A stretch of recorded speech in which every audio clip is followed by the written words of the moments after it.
المرسلين وعلى آله وصحبه أجمعين. سبحانك لا علم لنا إلا ما علمتنا إنك أنت العليم الحكيم. رب اشرح لي صدري ويسر لي أمري واحلل عقدة من لساني يفقهوا قولي. أما بعد، الحمد لله على نعمة الإسلام، الحمد لله على نعمة الإيمان وكفى بها من نعمة. Alhamdulillah, segala puji bagi Allah Subhanahu wa taala. Malam ini kita kembali bersama-sama mengkaji tentang kitab Risalatul Muawanah karya dari Al-Habib Abdullah bin Alawi Al-Haddad. Semoga apa yang kita usahakan ini selalu menjadi ilmu-ilmu yang akan memberikan cahaya di dalam setiap kehidupan kita, di dalam setiap langkah kita, di dalam setiap cara berpikir kita, di dalam setiap tindak tanduk kita. Semuanya selalu di bawah naungannya Allah Subhanahu wa taala, di bawah perhatiannya Allah Subhanahu wa taala, sehingga setiap hal yang kita lalui ini menjadi bekal-bekal kita menuju ke alam akhirat dengan bekal yang indah, dengan bekal yang baik, dengan bekal yang penuh dengan ridho dari Allah Subhanahu wa taala. Kalau di pertemuan yang lalu kita membahas tentang sedekahul wajib, tentang bab zakat, atau yang lebih tepatnya dikenal dengan sedekah wajib. Sedekah wajib, sedekah wajib itu berarti kalau dilaksanakan kita dapat pahala, kalau tidak dilaksanakan maka kita akan mendapatkan dosa. Bukan kita deh, wong. Jadi kalau misalkan orang tersebut, orang yang mengaku muslim tersebut tidak melaksanakan yang namanya zakat, mau itu zakat fitrah ataupun juga zakat mal, maka orang tersebut akan mendapatkan, ketika mengerjakannya dia mendapatkan pahala, tapi ketika tidak melaksanakannya dia akan mendapatkan dosa. Sama persis kalau misalkan di dalam kategori sholat, sama persis kedudukannya seperti sholat 5 waktu. Orang yang meninggalkan sholat 5 waktu ataupun salah satu dari sholat 5 waktu, dia akan mendapatkan dosa, dan ketika dia melaksanakannya dia akan mendapatkan pahala. Betapa banyak ayat-ayat di dalam Al-Quran yang menyatakan bahwasanya para peninggal, orang-orang yang meninggalkan zakat, mereka masuk dalam kategori orang musyrik, orang yang keluar dari agamanya Allah Subhanahu wa taala. Allah taala mengatakan di dalam Al-Quran, fawailul lil musyrikin alladzina la yu'tuna zakat. Jadi Allah taala mengatakan neraka wail tempatnya, neraka wail tempatnya bagi orang-orang musyrik. Siapa orang musyrik tersebut? Alladzina la yu'tuna zakat. Mereka-mereka yang meninggalkan zakat, mereka-mereka yang tidak mau melaksanakan sedekah wajib, mereka-mereka yang tersentuh kewajiban untuk mengeluarkan sebagian dari hartanya, tapi mereka memilih untuk meninggalkannya. Zakat fitrah ataupun juga zakat mal. Kalau zakat fitrah, kehadiran kewajibannya itu datang setiap tahunnya, yaitu ketika kita mendapati bulan Ramadan, di situ wajib bagi kita untuk melaksanakan zakat fitrah, zakat tahunan. Sedangkan zakat mal, zakat harta, itu adalah 2,5% dari harta yang berputar, dari harta yang dia produktif dari harta tersebut, maka wajib dikeluarkan 2,5%-nya, diberikan kepada orang tertentu dengan cara tertentu, kriterianya juga tertentu. Jadi ada aturan khusus terkait dengan zakat fitrah maupun zakat mal. Maka sekarang kita menginjak kepada yang selanjutnya, masih tentang bab sedekah, masih tentang yang membahas tentang bagi-bagi, yaitu akan tetapi masuk di dalam kategori sedekah sunnah, sedekah sunnah, sedekah sunnah. Di sini Habib Abdullah mengatakan, qala al-mu'allif rahimahullahu taala wa nafa'ana bihi wa bi ulumihi fid dharaini amin, wa 'alaika bil iktsar min as-sadaqah wa bit tasadduq 'ala al-arhamil muhtajin wa ahlil khairil muqillin khususan, fa inna as-sadaqah tazku wa tazid tawabaha bi wadhiha fi mithli hadhihi al-mawadhi'. Jadi di sini beliau menceritakan kepada kita atau membahaskan kepada kita tentang yang namanya sedekah sunnah, sedekah wajib ada aturan tertentu. Sedangkan sedekah sunnah ini tidak ada aturan saklek. Kita boleh memberikan sedekah, sedekah. Tapi kalau yang namanya sedekah itu, sedekah itu sudah pasti dari orang yang punya kepada orang yang tidak punya. Orang punya memberi kepada orang yang tidak punya, ini namanya sedekah. Tapi kalau orang punya memberi kepada orang yang punya juga, niki namanya bukan sedekah, napa? Hadiah. Hadiah ini biasanya ekspresi cinta atau ekspresi sayang atau ekspresi memang pengen memberi kepada orang tersebut, maka ini namanya adalah hadiah. Jenengan punya anak atau punya cucu, bilang sama cucunya, "Cuk, nanti kalau kamu naik kelas ranking 1 tak kasih hadiah." Apa nek hadiahnya? Jalan-jalan ke alun-alun misalnya. Nanti tak tukokne es krim, nanti tak tukokne balon, nanti tak belikan ini dan lain sebagainya. Kalau misalkan kita memberikannya, ini namanya apa? Apa sedekah, Kak? Bukan. Nopo? Hadiah. Hadiah. Nah, kalau hadiah ini tidak harus istilahnya kepada siapapun boleh. Kepada siapapun boleh. Di sini Habib Abdullah mengatakan hendaknya kamu memperbanyak sedekah. Jadi sedekah niku, sedekah itu butuh latihan.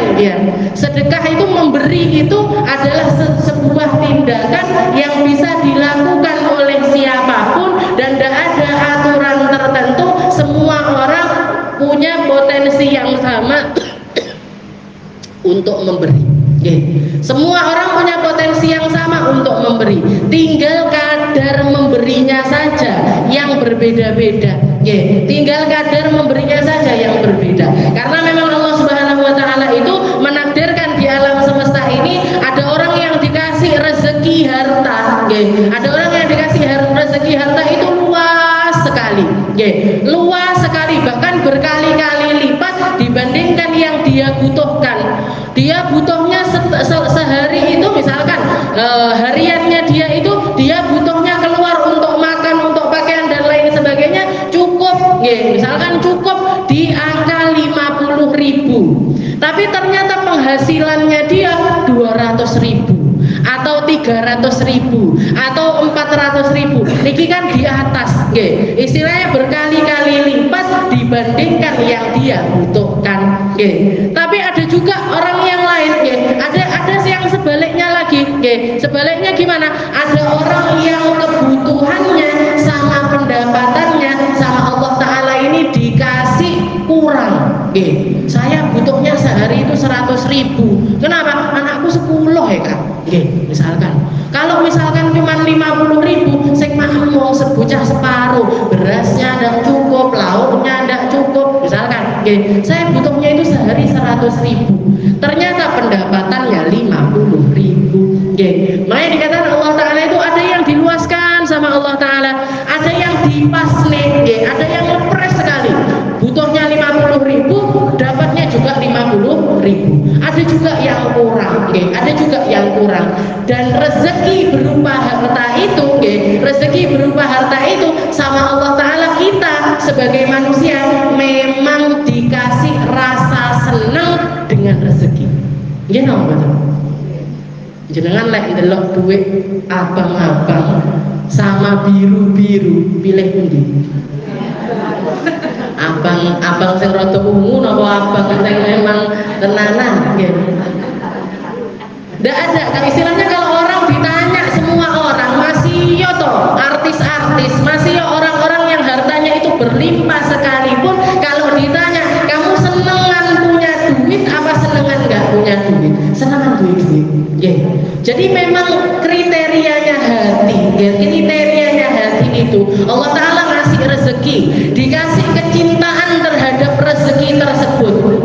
Dikasih kecintaan terhadap rezeki tersebut. Setelah adanya cinta, di situ baru ada ujian. Baru ada ujiannya nopo. ujiannya cinta terhadap harta yang menyenangkan ini tadi bawa selamatnya dia di akhirat apa bawa celakanya dia di akhirat. Bawa selamat apa bawa sengsara, bawa kenikmatan sampai akhirat apa bawa kesengsaraan sampai akhirat. Ini yang diujikan. Lewat apa? Lewat iman. Lewat apa? Lewat kemampuan. Lewat apa? Lewat ajarannya Rasulullah Shallallahu Alaihi Wasallam. Makanya Nabi Muhammad mengatakan Rasulullah hubbud dunya Rasulullah khati'ah. Hubbud dunya, cinta sama dunia. Tapi kalau dilihat tidak ada orang yang tidak cinta dunia, itu tidak ada. Kalau ditanya ada orang, semua orang senang apa tidak sama dunia? Senang. Cinta tidak sama dunia? Cinta. Bahkan orang-orang yang sudah meninggal itu kalau ditanya sek melek urip apa ndak? Sek melek. Sek melek kumpul-kumpul sama anak cucu apa ndak? Masih pengen. Masih pengen makan-makan di dunia apa ndak? Masih pengen. Masih pengen. Cuman kalau mereka di akhirat, di akhiratnya itu ternyata menyenangkan, di akhiratnya itu ternyata dia mendapatkan kenikmatan yang dia pikirkan terhadap ahli dunia. Nikmat yang kamu nikmati sekarang tidak ada apa-apanya ketimbang yang sekarang ini saya nikmati. Kamu di dunia harus golek sate, pengen makan sate, saya butuh budal bakul sate, saya butuh ngantri sate dibakar, habis itu masih disuruh bayar, makan saya dadak ngunyai, kadang-kadang ngalot dan lain sebagainya. Makanmu, cara menikmatimu, kenikmatan yang sekarang ini kamu rasakan itu masih harus diliputi dengan ndak enak dan rini wae, tak dudoi kenikmatan yang sama sekali tidak ada embel-embel kesusahan di dalamnya. Milik maam sate di akhirat tidak usah tuku. Katanya dikatakan bahkan Rasulullah mengatakan ini baru terlintas di hati aja wes nyepak. Ini enak lek makan sate ayam. Wes langsung enak sate ini. Sudah langsung ada satenya. Wes tidak usah beli, tidak usah budal nih gue dibakuli, tidak usah bayar dan lain sebagainya. Nah ini bedanya. Bedanya orang yang cinta dunianya itu tidak mengalahkan akhiratnya. Kalau Rasulullah mengatakan hubbud dunya Rasulullah khati'ah, kecintaan terhadap dunia itu pangkal dari segala macam keburukan. Padahal tidak ada satu orang pun yang tidak cinta sama dunia. Terus gimana? Terus gimana? Biar dia tidak melakukan kesalahan-kesalahan atas kecintaannya terhadap dunia ini, maka cintanya sama dunia ini yang harus dibalut dengan iman. Saya senang sama harta, tapi harta yang saya dapatkan harus harta halal. Saya senang sama uang, tapi uang yang saya kantongin ini harus dari jerih payah saya yang saya dapatkan dengan cara yang terhormat, agar jadi berkah dunia saya, jadi berkah juga akhirat saya. Zakat, sedekah, zakat, sedekah atau pemberian serta hadiah-hadiah, semuanya itu adalah salah satu jalan yang diajarkan oleh Allah Subhanahu wa taala agar kecintaan kita terhadap dunia tidak membawa malapetaka untuk akhirat kita. Dibalutnya sama iman. Makanya kalau kita lihat sejarahnya para ulama-ulama, sejarahnya para sahabat-sahabat, sejarahnya para nabi-nabi, semuanya adalah orang-orang yang ahli sedekah. Semuanya adalah orang-orang yang senengane sedekah.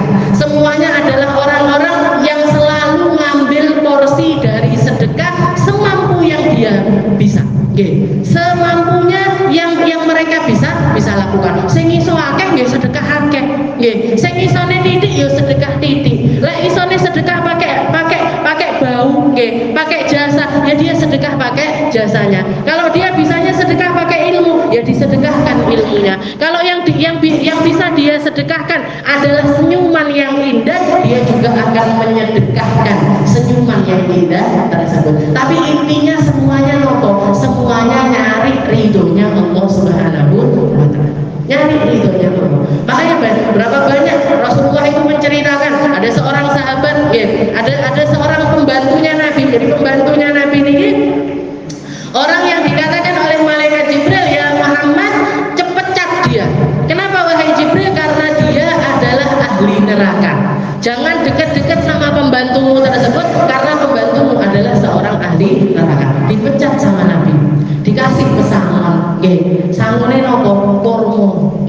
Dikasih sangu itu kurma, sambil jalan sambil merenungi nasib dia dipecat sama Nabi. Aku bari kiarep nanti, aku ndak duwe omah, sambil nyemili ngemploki kurmanya itu tadi.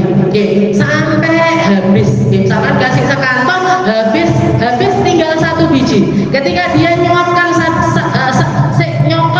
dicopot separuh, ada orang minta, katanya dia aku cuma punya separuh kurma ini, katanya orang yang minta enggak apa-apa, wes itu untuk sekedar ganjel rasa laparku, dikasihkan.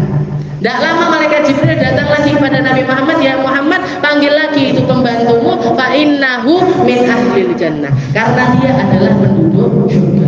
Katanya Nabi Muhammad, kok cepet pertama metu dari rumah ahli neraka, setelah itu baru sebentar keluar sudah dibilang ahli surga. Dipanggil sama Nabi, dipanggil sama Nabi, kamu ngapain di perjalanan ini tadi, ngapain? Dia ceritakan tadi ada orang minta, ya Rasul, saya cuma punya setengah biji kurma, tak kasihkan sama dia. Katanya Nabi, ya itu gara-gara itu kamu dibalik namamu dari yang ahli neraka jadi ahli surga. Makanya Rasulullah mengatakan ittaqun nar walau bisyiqqit tamrah, selamatkan dirimu dari api neraka, selamatkan dirimu masing-masing dari api neraka lewat jalan apa ya Rasul? Lewat jalan sedekah, walaupun sedekah yang mampu kamu keluarkan itu cuma separuh biji kurma. Jadi kita agendakan untuk diri kita masing-masing. Saya mampunya sedekah sehari 1000 kah? 1000 jangan sedekah. Saya bisanya 2000, 2000. Saya bisanya 3000, 3000. Saya bisanya 5000, 5000. Semampu kita untuk sedekah, yang penting sedekah. Harapannya nopo? Harapannya dengan sedekah ini mampu menyelamatkan kita dari panasnya api neraka. Makanya di sini Habib Abdullah bin Alwi Al-Haddad membuka perkataannya dengan wa alaika bil iktsari minas shadaqah. Sedekah sing akeh, sedekah sing rutin. Sedekah itu jadi masalah besar atau tidaknya ini kan tergantung kemampuan kita. Ada orang yang nganggep uang 1000 itu besar, ada orang yang nganggep uang 1000 itu kecil. Ada orang yang nganggep 10.000 itu besar, ada yang nganggep 10.000 itu kecil. Tapi yang penting katanya beliau, sedekah aja dulu yang banyak, yang sering, sing terap. Wa alaika bil iktsari minas shadaqah wa bit tasadduqi 'alal arhamil muhtajin. Dan ketika kamu sedekah, perhatikanlah orang-orang terdekat kamu. Yang pertama kali yang harus kita perhatikan adalah orang-orang terdekat kita, suami kita, anak kita, cucu kita, saudara kita, paman kita, bibit kita. Ini orang-orang yang paling dekat dengan kita. Kita perhatikan mereka. Kalau kita mau berbagi kepada seseorang, mereka lah orang yang harus pertama kali kita kasih. Istilahnya ring pertama ketika kita untuk melaksanakan sedekah adalah orang-orang yang paling dekat dengan kita. Ojo sing aduh disedekahi, sing cedek-cedek malah tidak disedekahi. Orang-orang yang dekat sama kita malah tidak kita perhatikan, yang jauh-jauh malah kita perhatikan. Sedekah sampai Palestina, sedekah. Ada syarat-syarat istilahnya, ada ayo bantu saudara kita yang di Palestina. Apa tidak boleh? Kak? Boleh. Tapi sebelum kita sedekah sama orang-orang yang ada di Palestina, pastikan tetangga-tetangga kita tidak ada yang kelaparan. Pastikan anak-anak yatim yang ada di sekitar kita tidak ada yang menunggak SPP-nya. Pastikan orang-orang yang tetangga-tetangga kita ini tidak ada yang kekurangan makan, mereka kenyang, tidur di malam hari dalam keadaan kenyang, baru kita sedekah untuk yang lainnya. Jadi kalau misalkan yang terdekat sama kita aja tidak kita perhatikan, terus ngapain kita sedekah sampai jauh-jauh? Makanya zakat pun juga ada aturannya. Tidak boleh keluar dari negeri kita kalau di negeri kita masih ada orang-orang yang berhak untuk mendapatkan sedekah. Ada orang-orang yang berhak untuk mendapatkan sedekah, dan hatinya orang-orang ahli sedekah di zaman dulu itu orang-orang sampai ke tingkat ahli.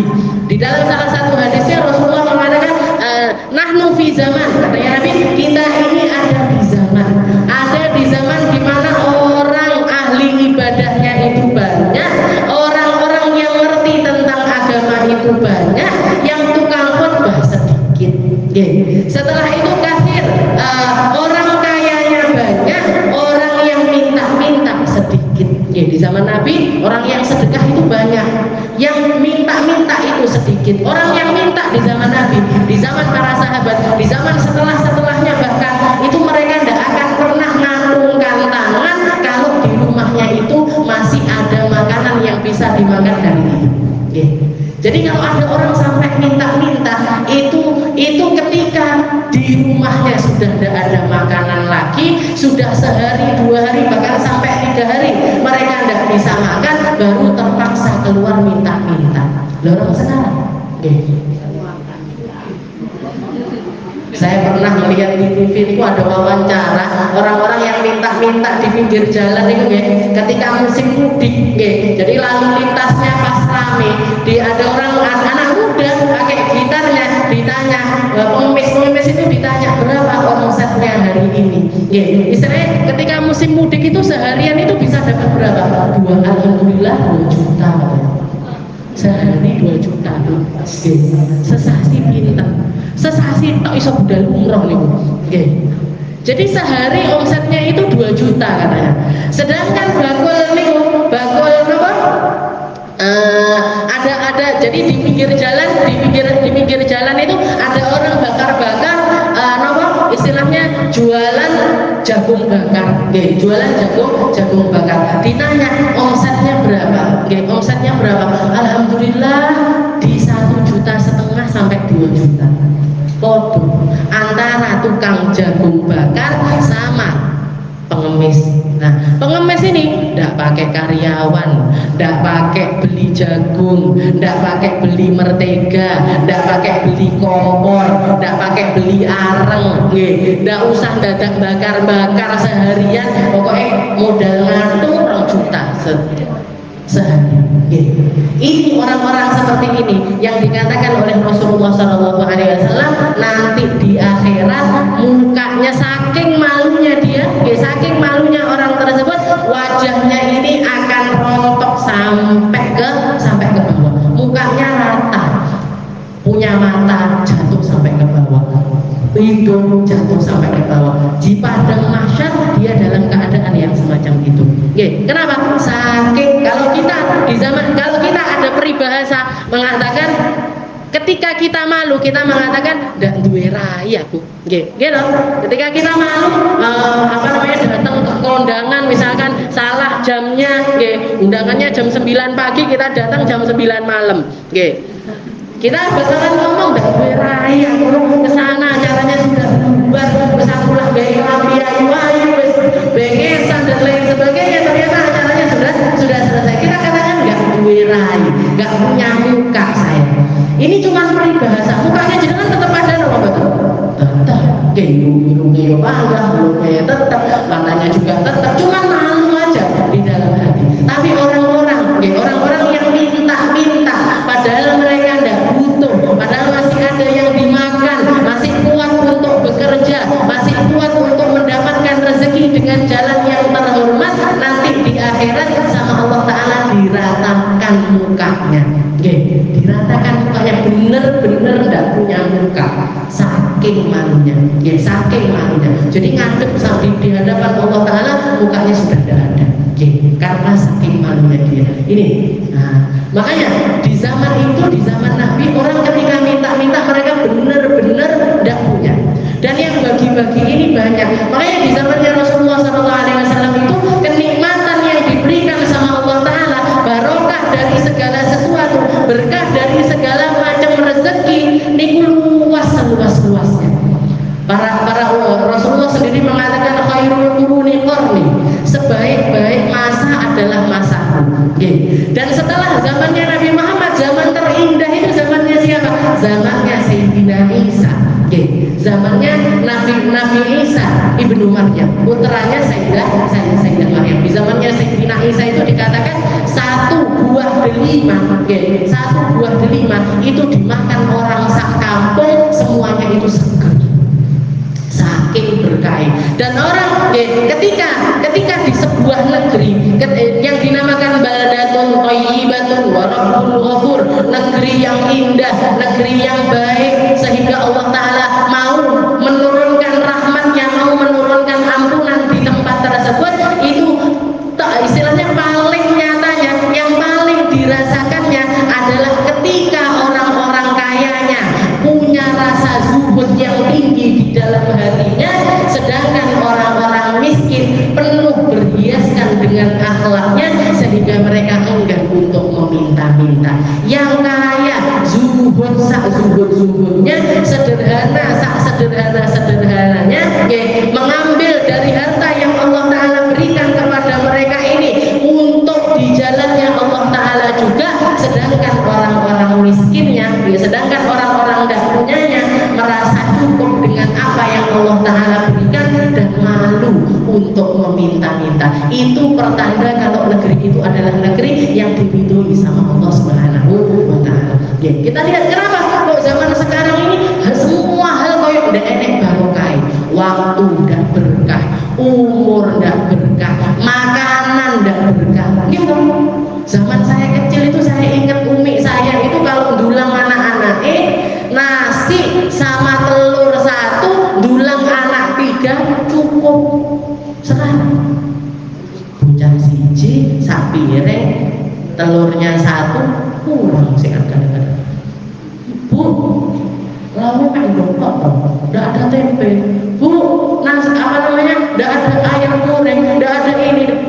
Hilang, dicabut sama Allah Ta'ala kenikmatan makanan. Ya padahal jangan, misalnya dulu zaman saya kecil aja, nasi sama minyaknya, gorengan itu nikmatnya luar biasa.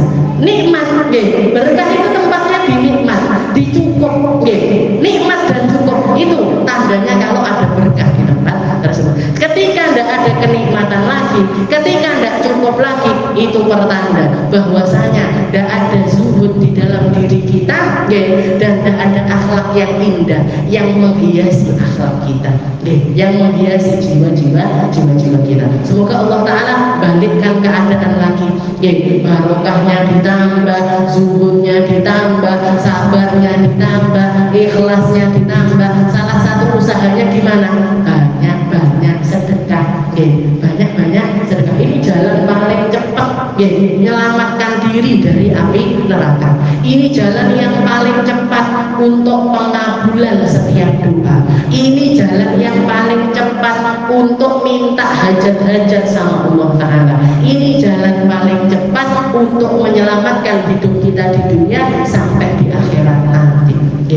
Karena Rasulullah juga mengatakan as-sadaqatu burhan, sedekah itu adalah bukti kalau kita percaya terhadap perkara akhirat, bukti kalau kita percaya bahwa setiap sedekah itu bawa kebaikan, percaya kalau setiap yang kita berikan itu akan selalu membawa kemanfaatan untuk dunia sampai akhirat kita.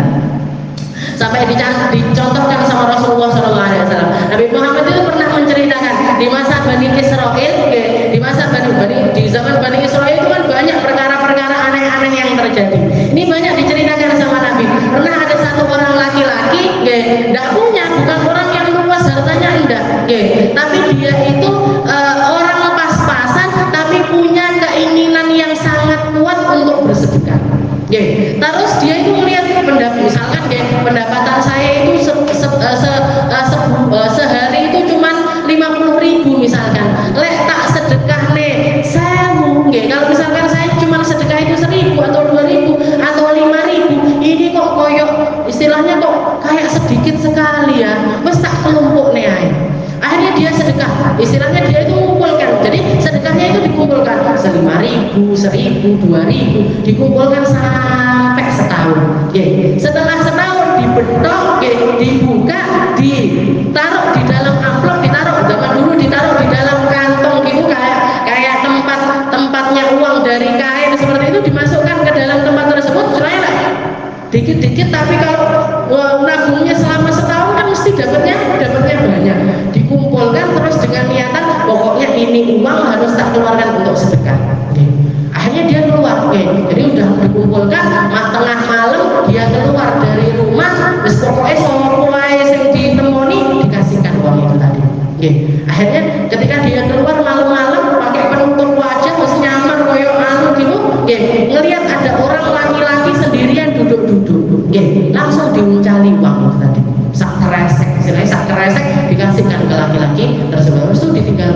dengan harapan ya Allah, muka sedekahku diterima. Ya Allah, muka sedekahku ini bawa kebaikan untuk akhirat saya. Sampai pagi harinya istilahnya kesiar kabar di daerah tersebut ada pencuri keluar dari rumahnya niatnya untuk mencuri, tahu-tahu dilempari uang sakresek. Katanya dia yang sedekah ini tadi, orang yang sedekah ini tadi, mati aku ya Allah, kayaknya aku kurang ikhlas, kayaknya enggak genah ini, kayaknya ibadahku enggak beres ini. Masa saya keluar uang niatnya untuk sedekah, malah yang menerima adalah seorang pencuri. Wes yakin di dalam hatinya, wes gak karu-karuan ini, bukannya nimbul pahala malah nimbul dosa. Akhirnya wes tak mulai lagi dari awal, ngumpulkan lagi sampai setahun, ditaruh setahun dibetok, ditaruh di dalam kresek, niatnya mau nyari orang untuk dia kasih lagi. Keluar rumah nyari, ketemunya seorang perempuan. Ada seorang perempuan duduk di pinggir jalan, dilempar uang sak kresek itu tadi. Dengan harapan itu istilahnya ya Allah terima sedekah saya. Pagi harinya kesian kabar lagi, ada seorang pezina lagi nawarkan badannya di pinggir jalan, dilempari uang sak kresek. Ya Allah, salah sasaran lagi saya ya Allah. Pertama pencuri, yang kedua seorang pezina. Perempuan yang seorang pezina. Akhirnya nabung lagi sampai jadi 3 tahun berturut-turut dia nabung uang. Nabung uang, tahun ketiga dia melakukan hal yang sama, keluar nyari orang, dilihat nyari orang itu bener ini. Mau itu kayak pezina, kalau orang lanang kayak pencuri. Akhirnya dia lihat ada bapak-bapak tua renta sambil bawa tongkatnya, semuanya melas banget, dikasihkan uang itu sama bapak tua itu tadi. Paginya kesiar kabar lagi, tuan tanah kampungnya dikasih uang duit, dikasih orang uang sak kresek. Jadi orang terkaya di negeri itu dikasih uang sak kresek sama orang tidak dikenal. Wes pancen gak genah saya ya Allah, kurang apa saya ini. Tapi dikatakan malam itu juga dia dengar ada hatif. Jadi mimpi, di dalam mimpinya itu ada suara yang mengatakan, ya Fulan bin Fulan, wahai engkau laki-laki yang selama 3 tahun berturut-turut sedekah, dan kamu pengen sedekahmu itu tidak dilihat siapapun, kamu pengen sedekahmu itu innallaha qad qabila sadaqata, sesungguhnya Allah Ta'ala sudah menerima sedekahmu, bahkan Allah Ta'ala melipat gandakan setiap sedekahmu berkali-kali lipat dibandingkan yang kamu harapkan. Setelah itu dia ngomong sama suara itu tadi, tapi ya Allah, tapi wahai engkau penyampai berita dari Tuhanku, tapi saya selama 3 tahun ini sedekah sama orang-orang yang salah. Pertama sama pencuri, yang kedua sama pezina, yang ketiga sama juragan paling kaya di negeri saya malah tak sedekahi. Kok bisa sedekah saya itu diterima? Maka Allah Ta'ala mengatakan, jadi di dalam mimpinya laki-laki tersebut Allah Ta'ala mengatakan, sesungguhnya yang pertama memang seorang pencuri, tapi dia mencuri malam itu adalah istilahnya misi pertamanya dia untuk mencuri, karena saking bingungnya golek pekerjaan, tidak dapat, istilahnya anak-anaknya sudah kelaparan di rumah, sudah tidak ada harta lagi, dia kerja tidak dapat pekerjaan yang benar, maka dia keluar malam itu niatnya adalah untuk mencuri. Tapi ketika dia ingin mencuri, ternyata engkau memberinya harta. Engkau memberinya harta. Dari harta tersebut dipakai untuk menyekolahkan anak-anaknya sekian banyak. Semuanya sudah jadi ulama. Semuanya sudah jadi ulama berkah dari harta yang engkau sedekahkan sama pencuri tersebut. Taubatnya dia dari mencuri, kamu dapat pahalanya. Makanan-makanan yang masuk ke dalam perut anak-anak tersebut, kamu dapat pahalanya. Sekolahnya mereka pakai hartamu sehingga mereka semuanya jadi ulama-ulama, semuanya juga diberikan kepada diri. Kalau yang kedua ya Allah, yang kedua kan seorang pezina. Yang kedua adalah seorang pezina. Maka dijawab juga, pezina itu berkat karena mendapatkan harta dari dirimu, sama Allah Ta'ala dikasih hidayah untuk berhenti dari perzinahanmu. Kamu dapat pahalanya orang yang taubat dari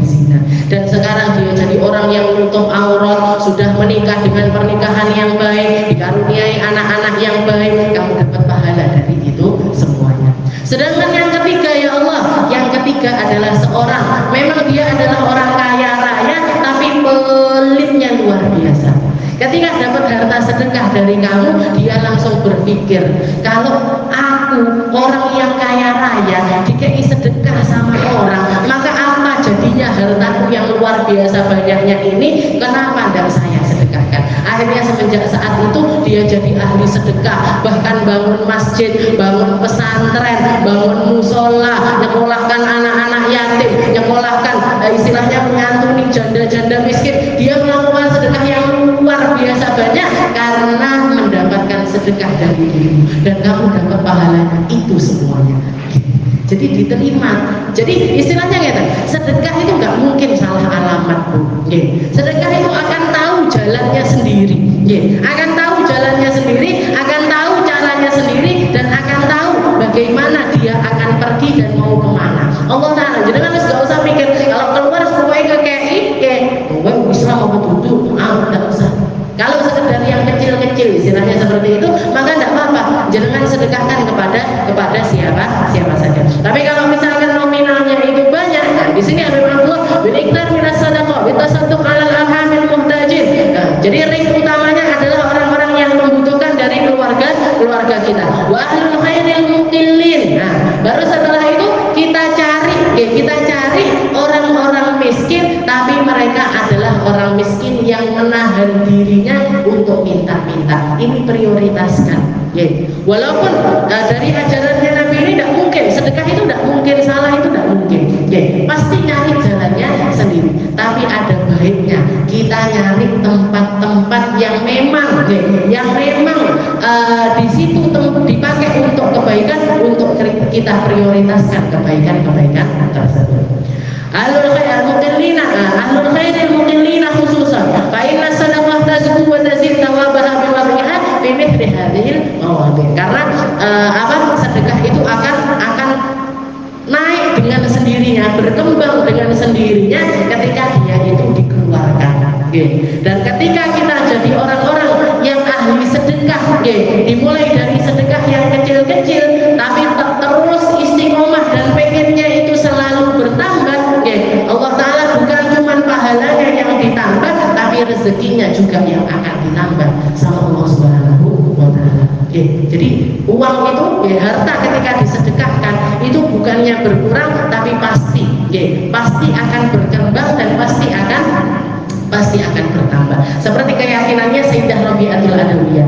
Sayyidah Rabi'atul Adawiyah itu punya keyakinan ketika keluar sekian, misalkan keluar 10.000, saya sedekah 10.000, minimal pasti akan dikembalikan sama Allah Ta'ala itu 100.000. Pasti, itu pasti. Lewat jalan manapun, lewat siapapun, dengan cara apapun, tapi yang jelas pasti bakalan kembali kepada kita. Tapi udah usah diomong nih, Allah saya sedekah 10.000, jangan balik nih 1.000. Udah usah gitu juga, atau dikeluarkan yang sedekah 10.000 pasti bakalan kembali 100.000. Ya lek kembalinya itu dalam bentuk uang. Kalau kembalinya ke kita itu dalam bentuk yang lain, kesehatan niku rezeki, ilmu niku rezeki, padangnya hati niku rezeki, nikmatnya sholat itu juga rezeki. Kalau misalkan Allah Ta'ala pengen mengembalikannya tapi lewat jalan-jalan yang lain, itu kan bisa saja. Jadi tidak mesti kalau 10.000 kudu baliknya 1.000 dalam bentuk uang, itu belum tentu. Allah Ta'ala paling tahu caranya membalas dan bagaimana yang terbaik untuk diberikan kepada kita. Tapi yang jelas sedekah itu pasti akan kembali kepada kita, entah di dunia ataupun juga di akhirat, dan akan menjaga harta kita yang ada.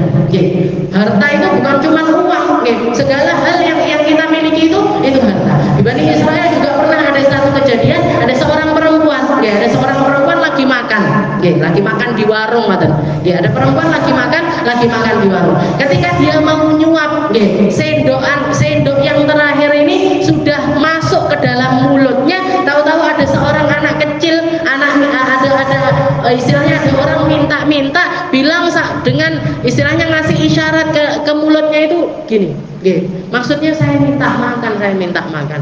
Katanya perempuan tersebut, tapi aku garek sak suap ini tadi, tinggal 1 sendok ini tadi yang istilahnya di piring ini sudah habis tinggal 1 sendok, tidak apa-apa, akhirnya disuapkan, sudah masuk ke mulut disuapkan ke anak kecil tersebut.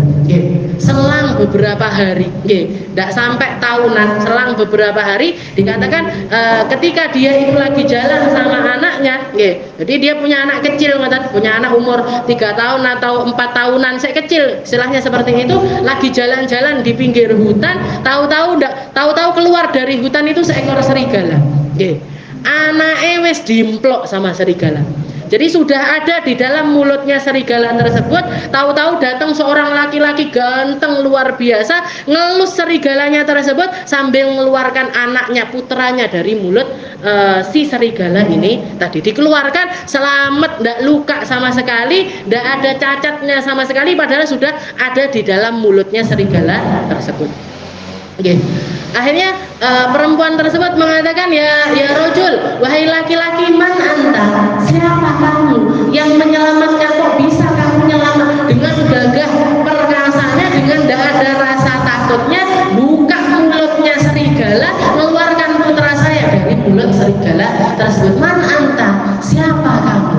Maka laki-laki tersebut mengatakan, ana malakun min malaikatillah, saya ini salah satu dari malaikatnya Allah Subhanahu wa ta'ala. Ketika putramu diterkam sama serigala, saya sedang berada di langit yang keempat. Saya sedang berada di langit keempat, tahu-tahu dapat perintah langsung dari Allah Ta'ala untuk turun ke bumi, menyelamatkan putramu yang sedang berada di dalam mulutnya serigala tersebut. Setelah itu Allah Ta'ala mengatakan kepada dirimu, wahai laki-laki, wahai bu, wahai perempuan, al-luqmah bil-luqmah. Kamu, istilahnya kamu mengeluarkan suapan yang ada di mulutmu untuk kamu berikan kepada anak kecil yang minta-minta tersebut. Sekarang Allah Ta'ala menyelamatkan suapan si serigala tersebut untuk dikeluarkan darinya. Istilahnya anakmu ini diselamatkan langsung oleh Allah Ta'ala dengan cara memutuskan salah seorang malaikatnya keluarkan dari mulutnya serigala. Ini berkah dari istilahnya ini adalah balasan dari sedekahmu, satu suap yang kamu keluarkan dari mulutmu dan kamu berikan kepada anak minta-minta tersebut. Jadi sedekah itu mampu melindungi kita, mampu mengembangkan harta kita, mampu membuat kita menjadi hamba-hamba yang lebih ngerti dan lebih paham bagaimana caranya menjalankan syariat kita. Makanya jangan sampai boten, jangan sampai tidak punya sedekah di dalam hari-hari kita itu, jangan sampai. Walaupun misalnya aku misalnya sedekahnya pakai omongan yang baik, saya bisanya sedekah pakai doa lantunan, doa-doa saya untuk orang muslim, pakai lisan jenengan untuk sedekah, pakai pandangan jenengan untuk sedekah, pakai langkah kita untuk sedekah. Walaupun sedekah itu barangkali hanya untuk diri kita sendiri pun betul-betul. Saya jalan ke majelis, kenapa? Tak niat nih sedekah untuk diri saya, agar saya dapat ilmu dari Allah Ta'ala sehingga jadi hamba-hamba Allah Ta'ala yang lebih baik. Jangan sedekah dengan kebaikan-kebaikan kita. Sedekah itu tidak perlu pakai harta, tapi jatahkan diri kita untuk punya sedekah harta. Karena sedekah harta itu tidak bisa disamakan juga dengan sedekah-sedekah yang lain. Wa alaika bitasadduq bima tuhib wa bima ya'izu alaika litanalul bir. Setelah itu Allah Ta'ala juga mengatakan lan tanalul birra hatta tunfiqu mimma tuhibbun. Kamu baru bisa dianggap sebagai orang yang baik di dalam beragama ketika kamu mampu menyedekahkan perkara yang engkau cintai, perkara yang engkau sukai kepada orang lain. Jadi istilahnya kalau sedekah, kalau mau sedekah kita itu meningkat, bersedekahlah dengan perkara-perkara yang juga kita sukai. Misalkan saya sehari itu satu porsi makan saya itu harganya 10.000. Maka kalau jenengan sedekah makanan, setidaknya juga dengan harga 10.000. Yang pantas untuk kita makan, kita sedekahkan. Yang pantas untuk kita pakai, kita sedekahkan. Yang pantas untuk kita kenakan, itu kita sedekahkan. Jangan sedekah boleh jilbab sing paling elek, sarung sing paling elek, nggih. Mau sedekah makanan sing paling murah, nggih. Berapa? Sego 2.000 misalkan. Ada enggak? Nasi 2.000 ini kan ya nasi lawe sak menten nggih. Tempe sak menten. Kan istilahnya nopo ya? Nanti bukannya malah dimakan sama orang, malah dibuang. Nggih. Allah Ta'ala la tubtilu shadaqatikum bil manni wal adha. Jangan kamu batalkan sedekah-sedekahmu itu dengan mungkin dan juga dengan menyakiti kepada orang yang kita sedekahi. Kita sedekah makanan tapi sudah basi. Nggih. Sing buka kan bukannya seneng malah gelo. Nggih. Jenengan kasih jilbab jebol tibake. Ya Allah, aku dikasih jilbab tibake jebol. Kan napa lara ati. Nah, ngasih sedekah beras umurnya akeh misalkan gitu. Kan malah sakit hati yang disedekah ini bukannya malah senang tapi malah sakit hati. Ini bukannya dapat pahala tapi batal pahala sedekahnya karena nyakiti orang-orang yang kita sedekahi. Jadi sedekah itu harus yang indah, harus yang baik, dengan cara yang baik. Jadi sedekahnya baik